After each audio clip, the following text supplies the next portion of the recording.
It was a calm Sunday morning in the small town of Rosewood. The sun peeked through soft white clouds, birds chirped on tree branches, and Alexis stretched sleepily in bed. Sunday was her favorite day because it was family day and church day.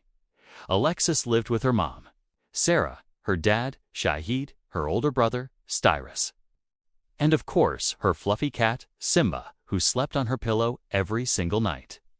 She jumped out of bed, excited. "Simba, wake up." She giggled, scratching his head. Simba meowed, half asleep, and rolled off the pillow dramatically. Downstairs, the smell of pancakes showed that Mom was already in the kitchen. "Good morning, sweetheart," Mom said with a smile. Dad was reading his Bible at the table, and Styris was trying to fix his messy hair in the reflection of the toaster. The clock struck 9:30 a.m. Was time to get ready for church.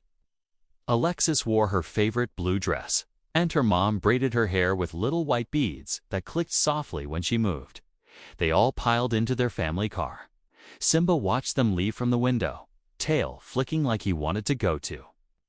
At church, the family sat in their usual front row pew. The pastor spoke about kindness and love. Everyone sang passion-filled hymns. Alexis felt happy. She loved being with her family and hearing stories from the Bible.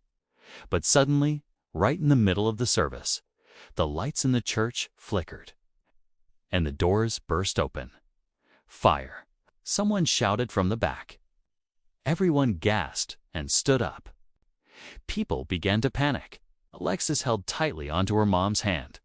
But then a calm voice came from the side door. "It's okay, there's no fire," said Brother Michael, the church caretaker. He looked confused. It was just a bird. A bird. Everyone turned to look. Perched on the pastor's podium was Simba. "Simba!" shouted Styris in disbelief. There he was, their fluffy cat purring like a king in front of the whole congregation. Simba had somehow followed them to church and snuck inside to find them. The whole church burst into laughter. Pastor Sam chuckled. "Well, it looks like we have a new member in the choir." Simba meowed as if he agreed. Alexis ran up and gently scooped Simba into her arms. She felt embarrassed but also strangely proud. Everyone smiled at her, and the pastor said, "Let today remind us that even unexpected surprises are gifts from God." After service, everyone talked about it outside. Kids came to pet Simba. Adults took pictures. Alexis felt like the whole world was watching her cat become famous. Later that afternoon, the family was back home. Simba slept peacefully after his big adventure.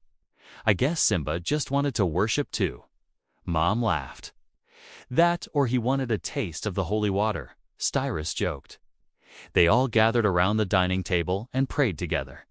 Alexis silently thanked God for her family and even for silly surprises. That night, as she tucked into bed, Simba curled up beside her with a soft purr. Alexis whispered, "You're my favorite surprise, Simba." And in the peaceful silence of the night, it felt like heaven was smiling down on them. The end.